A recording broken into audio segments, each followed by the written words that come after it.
Way to 80 கேஜியில் வந்து இன்னைக்கு டே 2.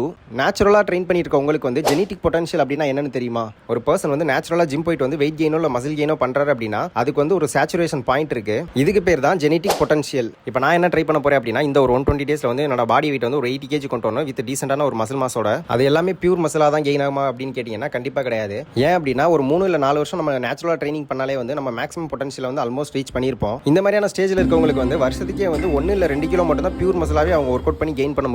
இதெல்லாம் நான் ஏன் சொல்றேன் அப்படின்னா நானும் ஆல்மோஸ்ட் ஒரு 3 இயர்ஸாக ஒர்க் அவுட் பண்ணிட்டு இருக்கேன். அதனால இது எல்லாமே வந்து ஒரு 120 டேஸ்ல பாசிபிளான்னு கேட்டீங்கன்னா எனக்கு உண்மையாவே தெரியல. இதை வந்து ஒரு எக்ஸ்பெரிமெண்டா தான் நானே ட்ரை பண்ணி பார்க்க போறேன். ஓகே, இன்னைக்கு வந்து ஜிம் முடிச்சுட்டு குளிச்சு கடை கிளம்புறதுக்கு முன்னாடி வந்து ஃபர்ஸ்ட் மீல வந்து ஓட்ஸ் ப்ரிப்பேர் பண்ணி சாப்பிட்டேன். உங்களோட டயட்டை வந்து நீங்க ரெகுலரா ஃபாலோ பண்ணணும்னு நினைக்கிறீங்க அப்படின்னா மேக்ஸிமம் உங்க டயட்டை வந்து ஈஸியாக ப்ரிப்பேர் பண்ற மாதிரி வச்சுக்கோங்க. அப்புறம் கிளம்பி கடைக்கு போயிட்டேன். அப்புறம் இன்னைக்கு வந்து ஒரு ஃபங்க்ஷன் இருந்துச்சு, அதனால நம்ம பாய்ஸ் கூட அப்படியே கிளம்பி போயிட்டோம். சிறப்பான முறையில் வந்து மீல் 2 வந்து விசேஷ வீட்லேயே முடிச்சாச்சு. அப்புறம் அங்கிருந்து அப்படியே கிளம்பி கடைக்கு வந்துட்டேன். அப்புறம் இன்னைக்கு நான் ஒர்க் எல்லாமே முடிச்சுட்டு வந்து வீட்டுக்கு கிளம்பிட்டேன். இதான் என்னோட மீல் 3. அப்புறம் வாஷ் பண்ண ட்ரெஸ்லாம் கொஞ்சம் இருந்துச்சு, அதெல்லாம் அப்படியே காய போட்டு நைட் வந்து ஃப்ரூட்ஸ் சாப்பிட்டு தூங்க போயிட்டேன். நாளைக்கு பார்ப்போம்.